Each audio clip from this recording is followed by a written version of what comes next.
ମୋ ନାଁ ବାସୁନ୍ଦୀଲତା ଦେଇ। ମୁଁ ଏଇ ବଳରାମପୁର ଘର ଆଉ ମୁଁ ବାଗୁଇ ସ୍କୁଲରେ ହେଡ଼ମାଷ୍ଟର ଥିଲି।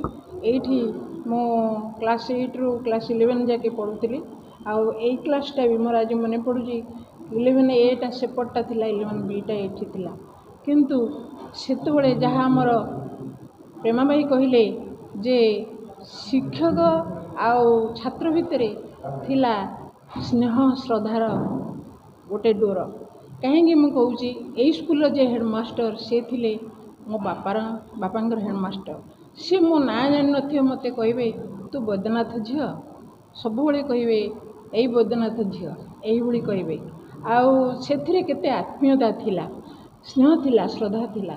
ଆଉ ନୃସିଂହ ତ୍ରିପାଠୀ ଯେ ଆମର ଆଉ ଜଣେ ଇଂଲିଶ ଟିଚର ଥିଲେ, ମୋର ମନେ ଅଛି ମୁଁ ଟିକେ ଇଂଲିଶରେ କମ୍ ନମ୍ବର ରଖିଲି ବୋଲି ଟିକେ ଲେସ୍ ନମ୍ବର ହେଇଗଲା। କହିଲେ Basanti I am very sorry for you. ତେଣୁ ସେ ଟିଚର ମାନଙ୍କର କେତେ ସ୍ନେହ ଶ୍ରଦ୍ଧା ଥିଲା, ସେ ଆମକୁ କେତେ ପାଠ ପଢ଼ାଇବାର କେତେ ଏନକରେଜମେଣ୍ଟ ଦେଉଥିଲେ, ସେଇଟା ବଡ଼ ଭାଗ୍ୟର କଥା ଆମର। ଆଉ ଆଜି ଯେଉଁ ଇଏ ପୁଅ ଟିଚର ଆମର ସବୁ ପୁଅମାନେ ଅଛନ୍ତି ସବୁ, ସେତେବେଳେ ପୁଅ ଝିଅ ଭିତରେ ବହୁତ ପାର୍ଥକ୍ୟ ଥିଲା। ଆମେ ହୁଏତ କଥା ପଦେ ହେଇପାରୁନଥିଲୁ, ଏତେ 4 ବର୍ଷ ପାଠ ପଢ଼ିଲା ଭିତରେ କାହା ସାଙ୍ଗରେ କଥାବାର୍ତ୍ତା ହେଇପାରୁନଥିଲୁ। କିନ୍ତୁ ଆଜି ଆମେ ଭାଇ ଭଉଣୀର ସୌହାର୍ଦ୍ଦ୍ୟ ନେଇକରି ଆସୁଛୁ। ଆଜି ମୋ ଜିତେନ୍ଦ୍ର ଭାଇ ହାତ ଧରିକିରି ମୁଁ ଚାଲିଛି, ସେତେବେଳେ କେତେ ସ୍ନେହ ଶ୍ରଦ୍ଧା। ଏଇ ବର୍ତ୍ତମାନ ଆଜି ହେଉଛି ଆତ୍ମୀୟତାର ଦିନ। ଆଉ ଯେଉଁ ଆମର ସ୍ମୃତି, ଅନୁଭୂତି ହୁଏତ ଆମର ଆଉ ଯେତେ ଦିନ ଆମେ ବର୍ତ୍ତମାନ ବଞ୍ଚିବୁ, we are now in the threshold of the death. ଯେତିକି ଦିନ ବଞ୍ଚିବୁ ସେ ଆମର ପାଥେୟ ହେଇ ରହିବ। मनोज कुमार बेहरा, प्रधान शिक्षक, बनबिहारी गवर्नमेंट हाई स्कूल। आज विद्यालय परिसर में पुरातन छात्र छात्री गोटे बंधमेलन आज गोटे कहवाक गले आम गोटे शुभंकर दिवस। आमर विद्यालय मेधावी तथा बहुत प्रिसियस छात्र छात्री मैंने आम सहित आज जोगदे तो से पद पदवी विभिन्न जगार रही विद्यालय गौरव को बढ़ाई। तो आज जो शुभ दिवस अवसर में से आम सहित योगदान करी आमर एठी प्रतिष्ठाता और आमर महामानव शिक्षक गिरिधर सामल प्रतिमूर्ति में माल्यार्पण करते।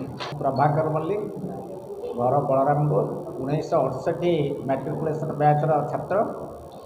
57 वर्ष पर यही शिक्षा प्रांगण में आज पहुँचीचु। आपठार जे प्रधान शिक्षक, शिक्षयित्री, स्टाफ और आमर सब सांगसाथी ता भीतर जड़े सहपाठी आम सागर अच्छा आमको भारी आज भारी होमली लगुच। आपण प्रेस वाला सब जो भाव में आमको ये संबर्धित कर प्रसार प्रसार कर भारी खुशी।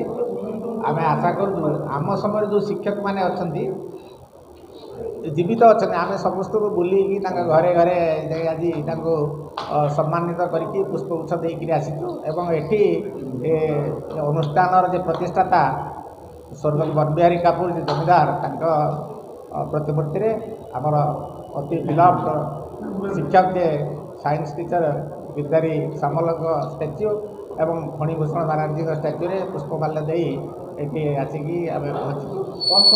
स्मृति ये जिते नड़िया गछ सब थिला तापर चढ़ी राति सब खाइबे आम जो पियोरिटी थी जगबंधु बोली सी हूँ आम अतीतर स्मृति। ता निश्चित देखिले कि सब पिला समस्ते डरुले भय करुले शिक्षक मान कथा छाड़। आज से जो शिक्षक थे जो जिते निष्ठापर एवं से स्नेह श्रद्धा आज अविस्मरणीय। आउ पाठपढ़ा से अपेक्षा बर्तमान स्कूल स्टैंडर्ड ये सब बढ़ी सत कि एवकार शैक्षिक वातावरण कौन तो आम कहीपरूनी कि से जहाँ था आम अभूला स्मृति हो।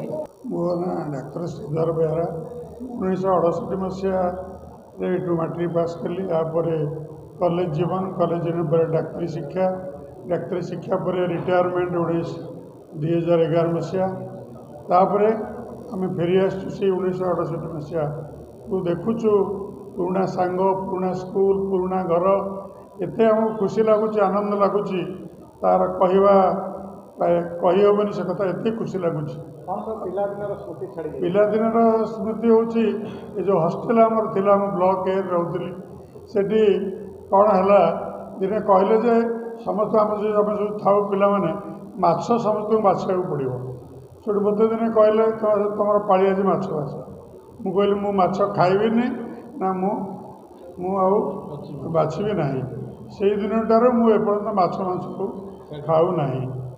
ଏପର୍ଯ୍ୟନ୍ତ ବିନା ପିଆଜ ରସୁଣରେ ଚାଲିଛି ଜୀବନ। ଦେଖାଯାଉ ଏ ଯେଉଁ ପୁରୁଣା ସାଙ୍ଗମାନଙ୍କୁ ଦେଖୁଛି ଏତେ ଖୁସି ଆପଣମାନେ ଏତେ ଆତ୍ମୀୟ ହେଡ଼ମାଷ୍ଟର ଏତେ ଛୋଟ ପିଲା ହେଲେ ବି ତାଙ୍କର ବ୍ୟବହାର ଆଉ ମ୍ୟାଡ଼ାମମାନଙ୍କର ବ୍ୟବହାର ଆମେ ଏତେ ଆନନ୍ଦିତ ତାର କହିବାର ଆଉ ଆମକୁ ଏତେ ଖୁସି ଲାଗୁଛି କହିବାର ନାହିଁ। ତେଣୁ ଆମେ ପୁରୁଣା ସ୍ମୃତିକି ମନେ ପକାଉଛୁ। ଥରେ 1900 ଛୋଟ ପିଲା ଥିଲୁ ହାଫ୍ ପ୍ୟାଣ୍ଟ ପିନ୍ଧିକି ଆସୁଥିଲୁ ଏଠି ବୁଲୁଥିଲୁ ଖେଳୁଥିଲୁ। ଆମର ଯେଉଁ ଫୁଟବଲ୍ ଫିଲ୍ଡ ଅଛି ସେଇଟା ହେଉଛି ପୁରୁଣା ସ୍ମୃତି। କୁଜଙ୍ଗ ହାଇସ୍କୁଲ ହେଉଛି one of the best football team କିନ୍ତୁ ଏ ଏରିଆର ଥିଲା। ଯେଉଁଠିକି ଯିବ ସେଠି କପ୍ ଆଣିକି ଆସିବ। ସେଥିରେ ମୁଁ ବି ଖେଳୁଥିଲି ରାଇଟ୍ ସାଇଡ଼୍ରେ ଗୋଟେ ମାନେ ଫରୱାର୍ଡ଼ରେ ଖେଳୁଥିଲି। ମୋତେ ବହୁତ ସେ କଥା ମନେ ପଡ଼ୁଛି। ଫିଲ୍ଡ କଥା ମନେ ପଡ଼ୁଛି, ପୋଖରୀ କଥା ମନେ ପଡ଼ୁଛି, ଆଉ ନଡ଼ିଆ ଗଛ କଥା ମନେ ପଡ଼ୁଛି, ବ୍ଲକ୍ ସି କଥା ମନେ ପଡ଼ୁଛି, ବିଚିତ୍ରାନନ୍ଦ ସାର୍ଙ୍କ କଥା ମନେ ପଡ଼ୁଛି, ଆନନ୍ଦ ସାର୍ଙ୍କ କଥା ମନେ ପଡ଼ୁଛି। ବହୁତ ଖୁସି ଲାଗୁଛି। ମୋ ନାଁ ହେଉଛି ପ୍ରେମାନନ୍ଦ ପରିଡ଼ା। ମୁଁ ରିଟାୟାର୍ଡ଼ ସୁପରିଟେଣ୍ଡେଣ୍ଟ ପୋଲିସ। ଆଜି ଯେଉଁ ପୁରାତନ ଛାତ୍ରଛାତ୍ରୀଙ୍କର ଗୋଟେ ବନ୍ଧୁମିଳନ ଯେଉଁ ଆବେଶ ହେଇଛି ତା ବିଷୟରେ କ'ଣ କହିବେ? ମନେ ପଡ଼ୁଛି କାଲି ଭଳି 1968 ମସିହା ଆମେ ଏଇ ସ୍କୁଲରୁ ମାଟ୍ରିକ ପାସ୍ କରିଗଲୁ।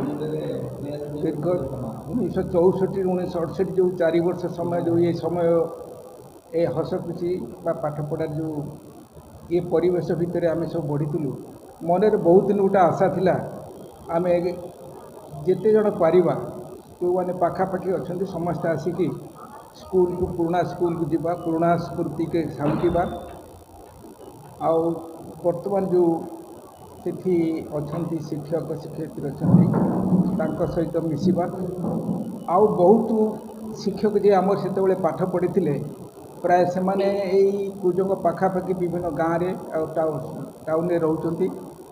ସେମାନଙ୍କୁ ଦେଖା କରିବା, ତାଙ୍କର ଆଶୀର୍ବାଦ ନେବା, ତାଙ୍କୁ କିଛି ତାଙ୍କର ଯେଉଁ ବର୍ତ୍ତମାନ ଆମକୁ ଯେତେବେଳେ 75 ବର୍ଷ ହେଇଗଲାଣି ତାଙ୍କୁ 80-85 ବର୍ଷ ହେଲାଣି। ସେ ସମୟରେ ତାଙ୍କ ପାଖରେ ପହଞ୍ଚି ପୁରୁଣା ସ୍ମୃତିକି ଯେତେବେଳେ କଲେ ତାଙ୍କ ମନରେ ଗୋଟେ ଆନନ୍ଦ ଆସିବ। ଏମିତି ଗୋଟେ ଭାବନା ନେଇକରି ଆମର ଡକ୍ଟର ଶ୍ରୀଧର ବେହେରା ଯିଏ ଅଛନ୍ତି ଆମର 68ରେ ପାସ୍ କରିଥିଲେ, ସେ ଭୁବନେଶ୍ୱର ରହୁଛନ୍ତି।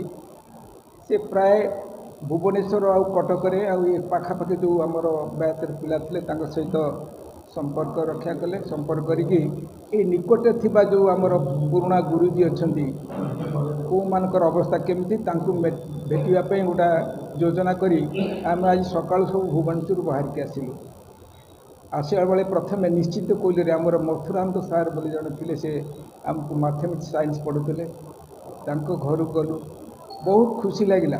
ଏତେ ଆତ୍ମୀୟ ସେ ମାନେ ମନେ ପଡ଼ୁଛି ଆମେ ଯେତେବେଳେ ପାଠ ପଢ଼ୁଥିଲୁ 67 ମସିହା ଅକ୍ଟୋବର 9 ତାରିଖରେ ଯେଉଁ ବାତ୍ୟା ହେଇଥିଲା, ପ୍ରବଳ ବାତ୍ୟା, ଆପଣମାନେ କିଏ ଜନ୍ମ ହୋଇତେ ହେଇନଥିବେ ମୁଁ କହିପାରୁନି। ସେତେବେଳେ ଆମେ ସକାଳେ ମୁଁ ତାଙ୍କ ଘରକୁ ଯାଇଥିଲି ପାଠ ପଢ଼ିବା ପାଇଁ।